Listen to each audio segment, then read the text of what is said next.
Hey guys, what's up? I'm Zach. Welcome to Zach's Soapbox. This is the video for the week of Friday, September 26, 2025. Hope you're all doing well out there. Um, Welcome to my little corner of YouTube and my little corner of the internet where once a week I get on here, speak my mind, talk about whatever I want to talk about. And you guys give me feedback, like, dislike, all that. Feel free to like, comment, and share on this video. We've been holding around 47, 48 subs, but we get a lot of views. Like the last, say, 6 videos have got at least 205 or more views, but we don't get enough people that engage and like leave comments and like and things like that. But feel free to like, comment, and share on this video if you liked it, or if you didn't, that's okay too. If you want to tell me I suck balls and stuff like that, I guess that's okay too. I'm not offended and I really don't give a shit. But anyways, so let's get started. This week's video is on the advantages of being a loner. Um, I've always been a loner. I've either had really not many friends or maybe just a handful here and there.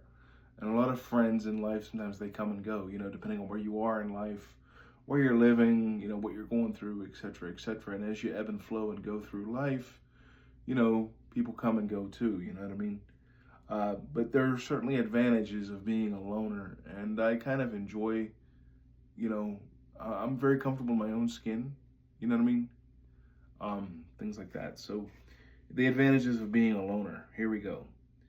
There's freedom in not having to give in to peer pressure. That is to say, if there's some kind of fad or some sort of kind of collective opinion or idea, I don't have to kind of go along with it. I don't have to have socially acceptable opinions or ideas. I'm allowed to think outside the box. You know what I mean? That sort of thing. There's a freedom in not having to give in to peer pressure and worry about, well, what are people going to think if I think this or do that? You know what I mean? The second thing is it gives me more time for thought and creativity.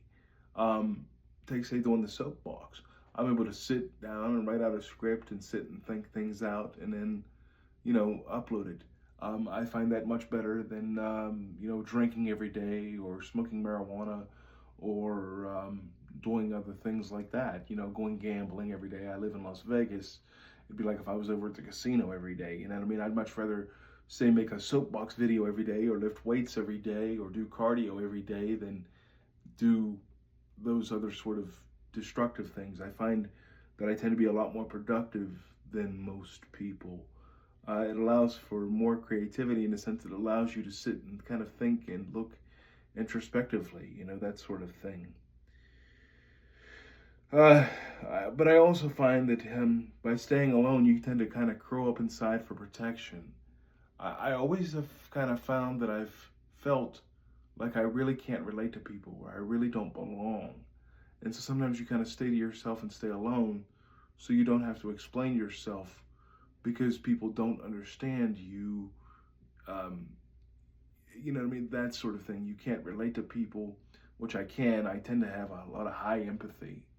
Um, but you're always kind of mocked, misunderstood, um, that sort of thing. So you tend to kind of curl up inside for protection and you tend to stay alone to protect yourself, not because you're really truly antisocial, but because you have a big soft heart under there that is sensitive. So in order to protect it, you kind of stay by yourself and put up walls, so to speak. You know.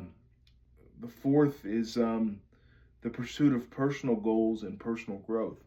Again, because I don't have to worry about like societal pressures or what are people going to think. It allows me to pursue, say, my weightlifting, you know what I mean, and my strength training and my soapbox videos and my poetry and everything else.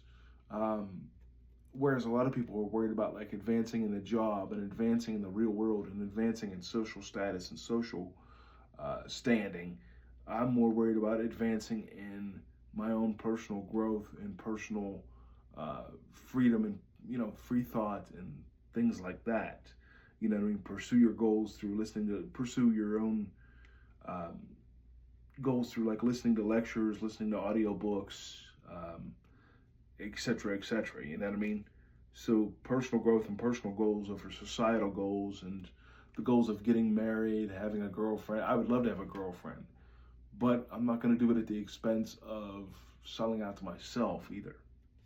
Because there's a tendency, like when you date a woman, they kind of want to change you and mold you into what they want you to be. You know what I mean? Um, I think happens a lot in relationships, and it works both ways between men and women, and women and women, and men. You know what I mean? Anytime your significant other is with you, they want you to kind of mold and shape into their image of you, so to speak. You know. The fifth thing is like deeper friendships and stronger emotional connections.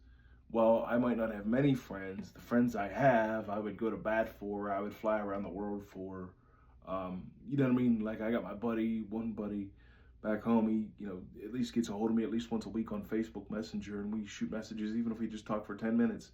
I might not see the dude every day because we live on opposite sides of the United States, but it's the thought that counts, and I would do anything in the world for that dude. You know what I mean? I'd go to bat for him. I'd fly home for him. I'd be there for him. If he ever need anything, I would do what I can to help him and be there for him.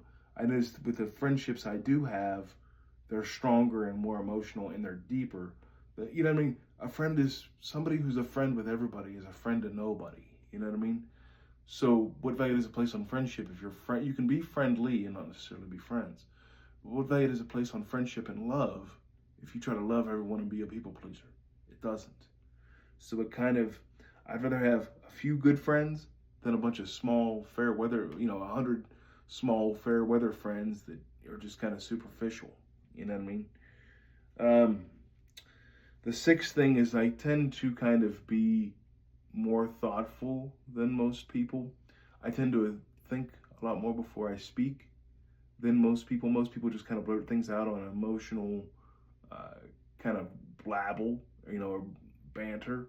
Whereas I tend to kind of be more thoughtful and be more measured when I speak and kind of try to look at things from a different perspective and that sort of thing.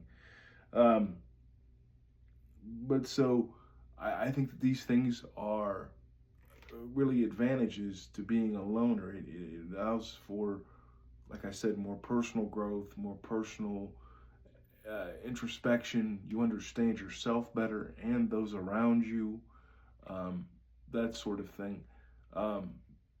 And I'm very comfortable in my own skin. So even if I did meet a woman, she'd have to be pretty special for me to kind of open up and let her in, and then kind of let my guard down. Because the big secret is I have a big giant heart, and it gets hurt kind of easy, and I'm kind of sensitive. So sometimes you kind of put up a wall, like I said, to protect yourself, and that sort of thing. So anyways, guys, I know it's a short video this week, but I just wanted to kind of mention those. If you're a loner too and can relate to this, let me know in the comments. But I also think that there's a bit of a balance you need. You don't need to be totally alone and isolated. There's a difference between voluntary isolation and involuntary isolation. Sometimes I feel as like a handicapped person, I have a lot of involuntary isolation in the sense that, like, where I live, there's no real social activities. I can't go to the movies every day. I go to the movies at least once a week, but I can't go every day. So a lot of isolation when you're disabled is almost involuntary. So sometimes you have to fight that. But I think there's a difference between voluntary isolation and involuntary isolation, so to speak. But I notice I'm very comfortable in my own skin, and you really learn how to enjoy your own company. But all right, guys, peace out. See you next week, and bye.